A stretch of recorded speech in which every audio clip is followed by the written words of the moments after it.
Hi, everyone. My name is Linda Golick. I am the Health and Wellbeing Consultant over here in Business and Community Health, and I am very pleased to be bringing this very special mental health moment to you today. So specifically today, this segment is for our Bellin employees. We can't thank you enough for everything that you are doing to keep our healthcare system running so beautifully and taking care of those patients so well. And we really wanted to speak specifically to your concerns and to some of the stories that we've been hearing, some of the struggles that you're having. So we really wanted to focus on you today and bring you this very special segment. So I am joined again with Charles Latour, who is our behavioral health therapist, who's been doing these segments and has been just a wealth of knowledge for everyone. I'm also joined today by Mary Lou Kennard, who is our Bellin Psychiatric Center outpatient director. So thank you to both of you for being with us today. Sure, thank you. Thanks for having us. All right. So the first concept I really wanted to talk about, we've had a little bit of discussion about this idea of psychological PPE. You know, COVID isn't just about the physical PPE, but the psychological. Can you explain a little bit more about what we mean by that? Sure. So psychological PPE is really just as you would think about it.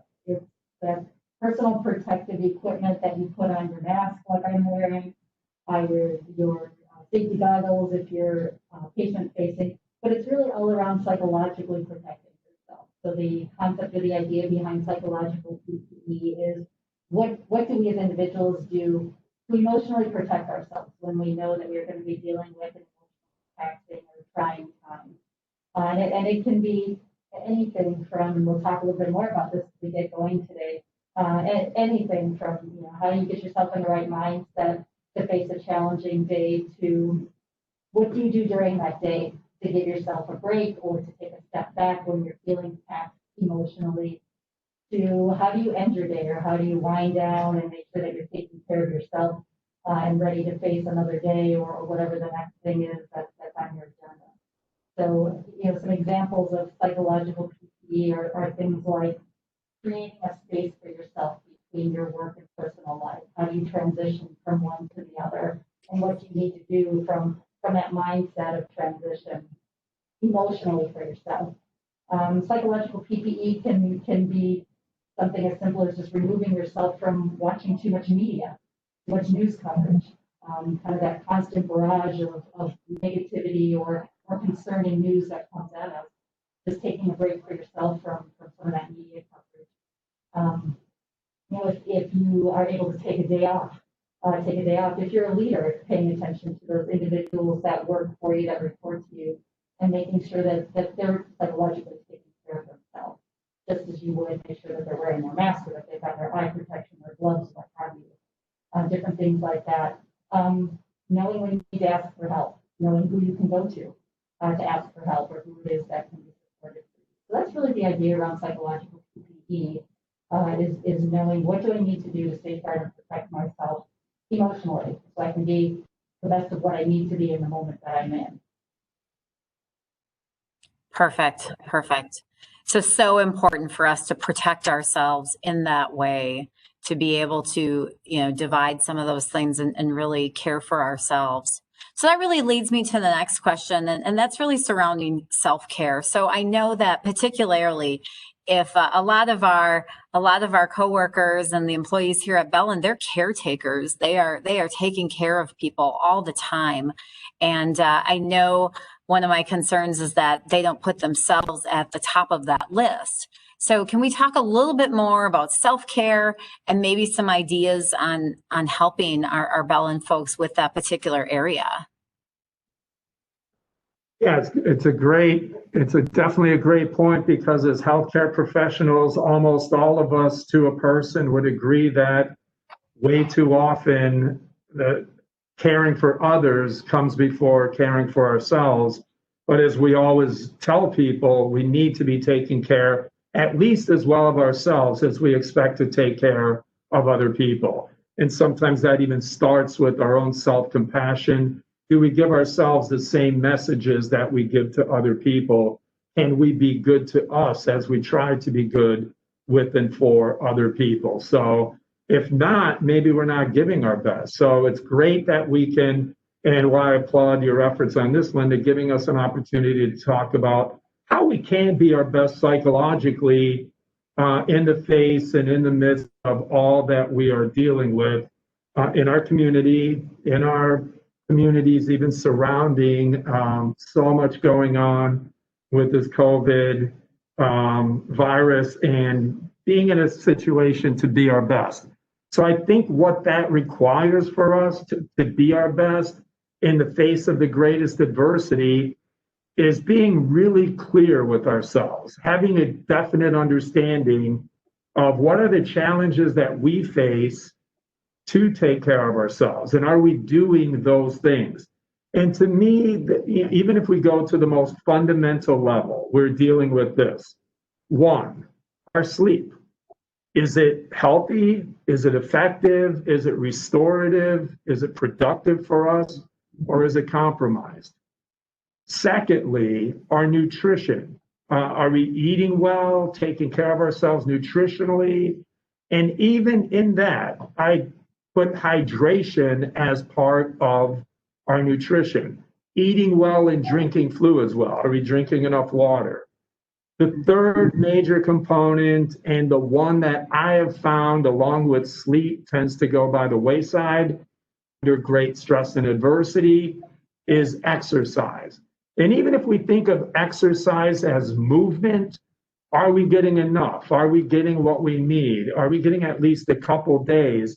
When Mary Lou was talking about the psychological PPE, taking time to yourself, sometimes that even can be taking some time to yourself to get some movement. Fortunately, in this last week or so, we've had some amazingly great days to get some of that in. But I hope people are taking time to get some exercise and movement in. And then lastly, to me, and I think part of the psychological PPE notion is, what are we doing to our psychology? The way we think leads to oftentimes to the way we feel, and thinking well is a major component, a major dimension to our well-being. So, and I even want to, since we're doing psychological PPE, if I may take an extra minute or two on what I mean by thinking well. So if we think about the adversity that we're going through, people at the hospitals and so forth, particularly frontline workers, we are all in this bombarded state of stress, right? Almost, I call it perpetuated stress. And we are not necessarily people equipped for happiness and well-being as much as we would like. We're more equipped for survival. So we're in this almost neurologically perpetuated survival mode, threat response mode, but we have to be able to manage that effectively. And one of the things that I think is so important to look at is, in this stress, is it wearing us down, or are we finding ways for it to strengthen us? Mm-hmm. And I think one thing that I really like people to look at and have benefited from is the idea that there's really two kinds of stress. There's the stress that leads to distress and eustress, not Y-O-U, but E-U, eustress, which is, some people call it good stress. I differentiate them in this way. Distress is our least efficient way of responding to stress, takes the most recovery, and is limiting. And eustress, basically, if the first one can be looked at as physical and emotional anguish or suffering, eustress is this experience that we are going through that leads us to the direction or the experience of, what can I change? What can get better? How can I learn? How can I grow? How can I be better tomorrow, despite the adversity that I'm experiencing today? So the eustress, distress, and so if you think about that, that leads to this question: who gets to decide that? What's good stress for us or not good stress for us? And for everybody who gets to decide that, it's you. You do. we all have the ability to frame stress and code it, which is one of the things we've been talking about in the mental health moments. How do you code your experience is going to largely determine the experience that is in the stress mode and where it goes and how you respond to it. And one is going to be much more effective, and one is going to be not so effective and distressing. So I'd like people to be able to look at thinking well is how you're coding your emotional experience and managing stress as well as possible. So those, to me, if we are doing those things, sleeping well, eating well, hydrating, getting the movement that we need, thinking as well as we can, managing stress in an effective way, we are going in the best direction possible, even in and through the adversity that we're experiencing.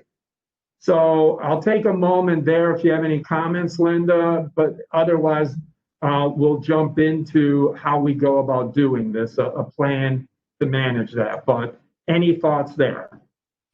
I think there's so much great content there, because when I think about, I spend my days in health and well-being, and that's what we always are focusing on, our the sleep and the nutrition and the movement.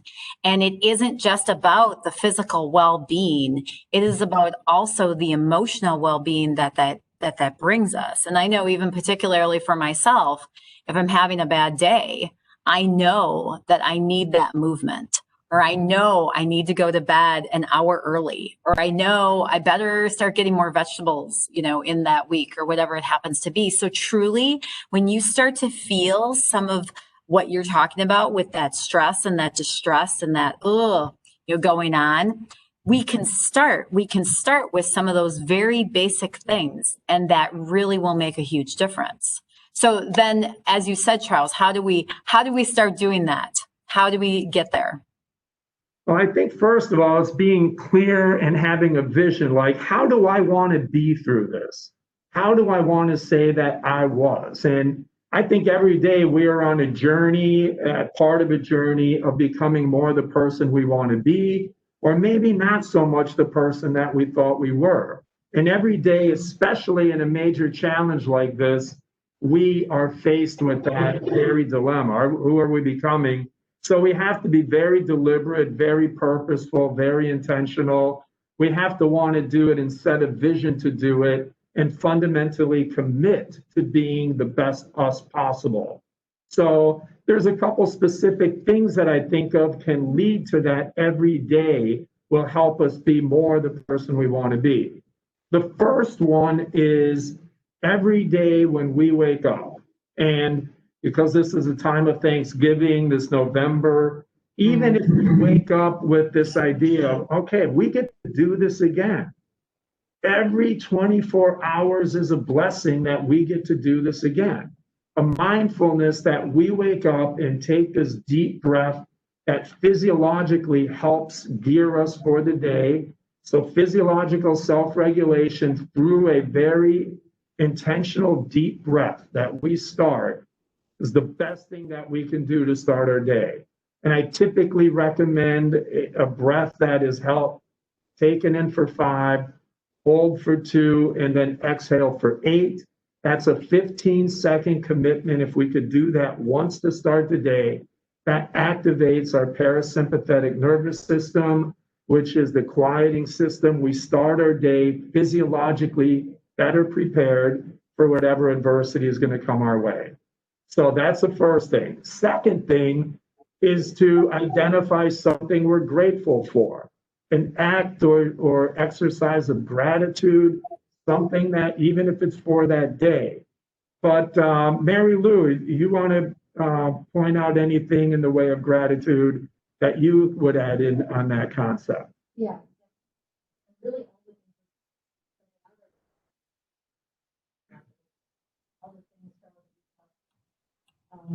really kind of see what does our PPE toolbox look like. So, are we sleeping okay? Are we eating okay? Are we taking time for ourselves?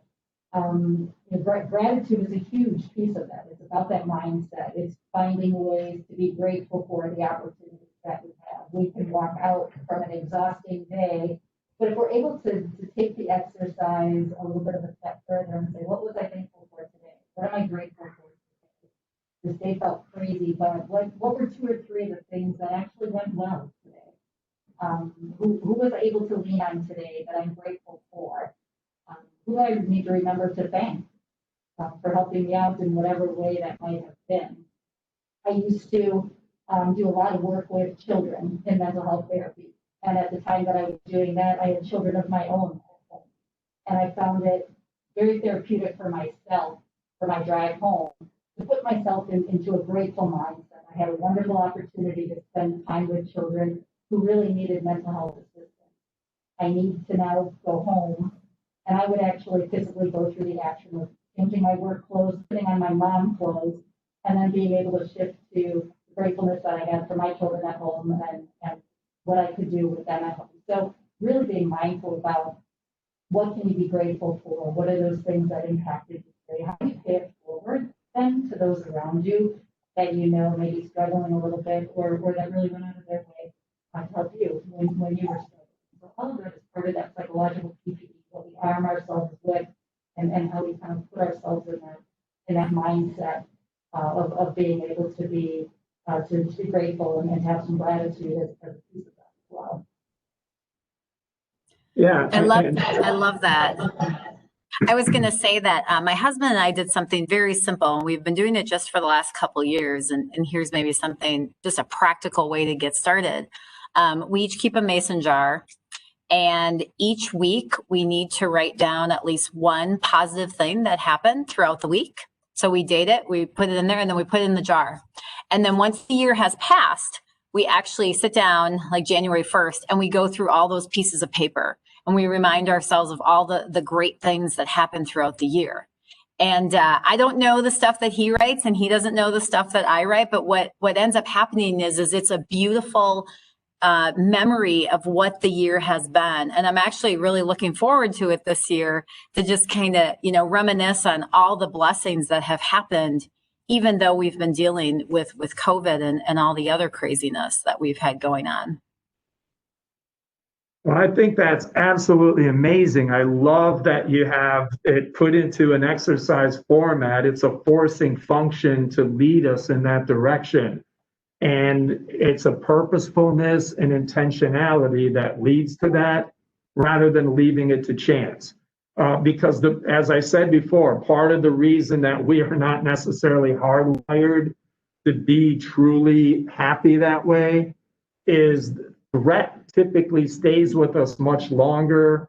Positivity rolls off like Teflon. So to savor those positives, those things that we're grateful for, doesn't typically happen unless we're very intentional, like what you just described. And that is the third portion of this process. So it's physiological management through the breath, the focus on gratitude, the third one being intentional.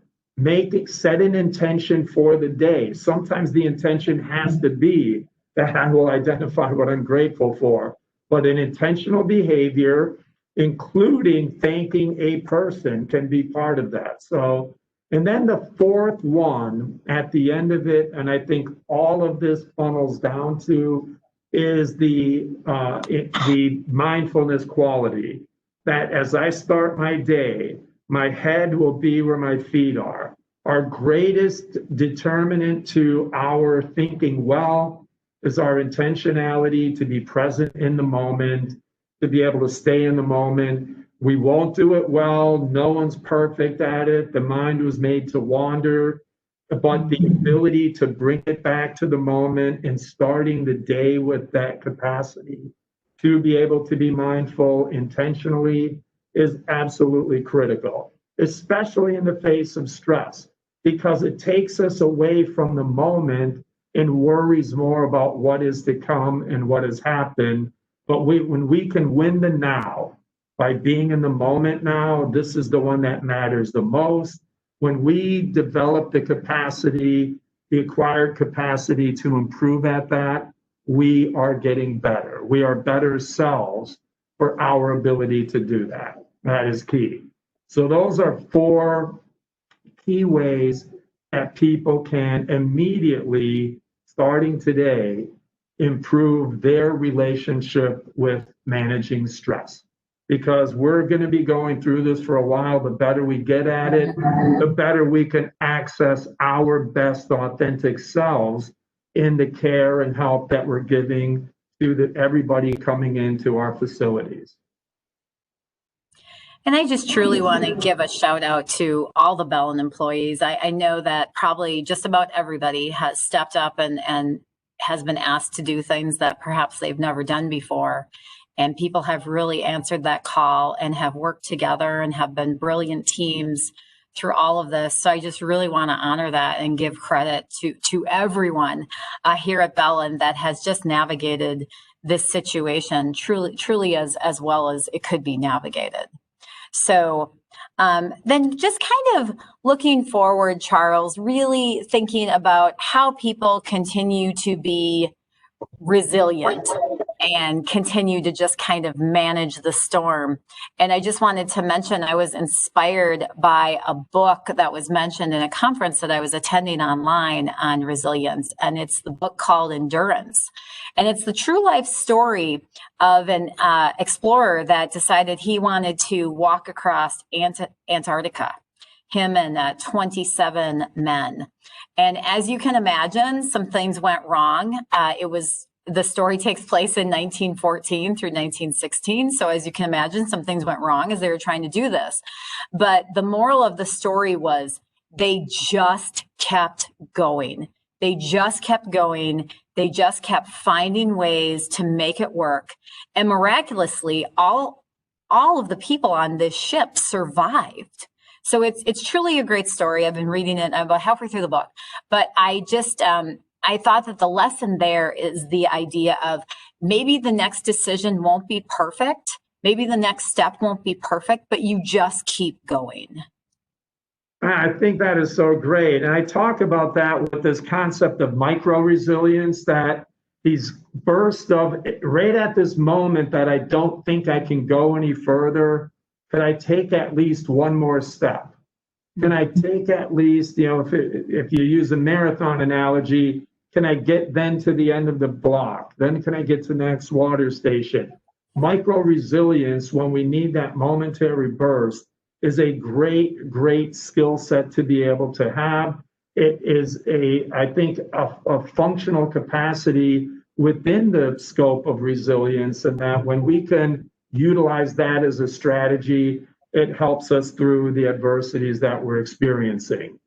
Which I want to say one more thing, and I think what you're referencing is so important, that we don't think about these things, all things equal. Over a cup of tea or a cup of coffee, when everything's going to plan, everything seems to be okay, and we don't need to do these fundamental skills that we're talking about today.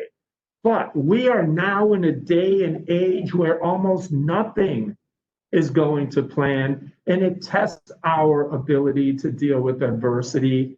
Now more than ever, these are skills that we need to do. How do we do when all things are equal versus in the highest stakes situations? And that takes great resilience, emotional response flexibility, the ability to adjust and to adapt and to be psychologically agile. And these are the tools of psychological PPE. And what we've talked about today, hopefully will give people the ability to adjust even further, utilizing these and enhancing the PPE that they already have psychologically. Everybody has what I call an in-the-door level of it. But to me, it's like this is testing everybody's baseline level. And what can we do to keep adding more so that we can get through this difficult time period that we'll get through? And another thing we just wanted to mention today was the idea of just supporting each other. And we hope that this recording inspires you to check in on a coworker, see how they're doing. If you're a leader at our organization, please check in on your team. Have those conversations, take those 5 minutes to just say, how are you doing really? Because if we show support of each other, that's just going to help us get through this that much better. So we really encourage you to reach out to someone this week, connect with your team, connect with your leaders, to really just have these discussions on how we can continue to keep going.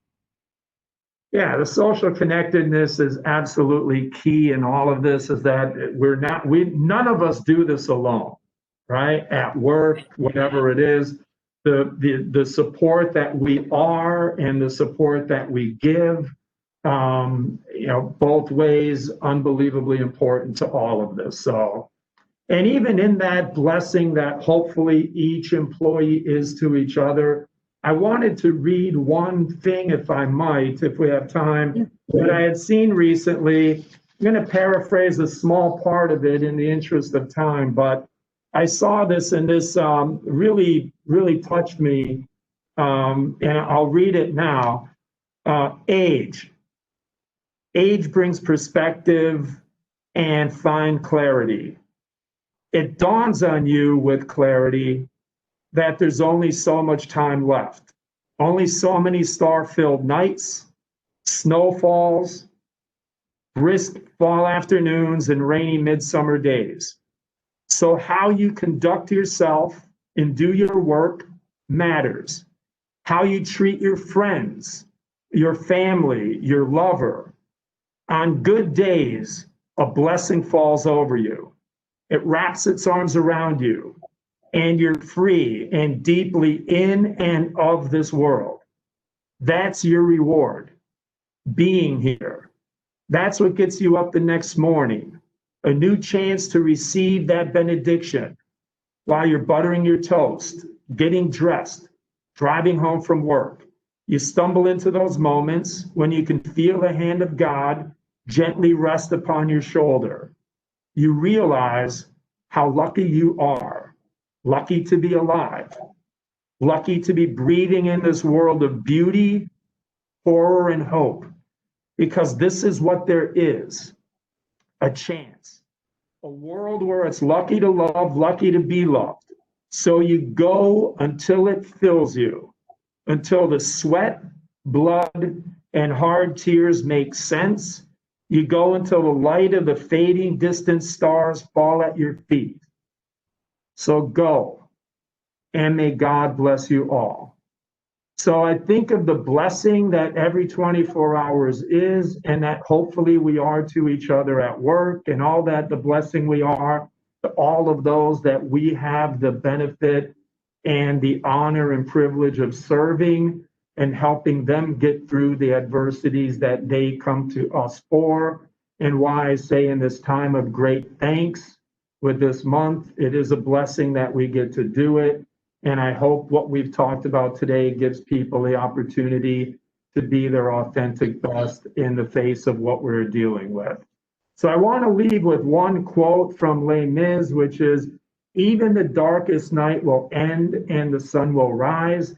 And eventually this dark night of COVID-19 will do the same thing and give light to the sun that will come after it."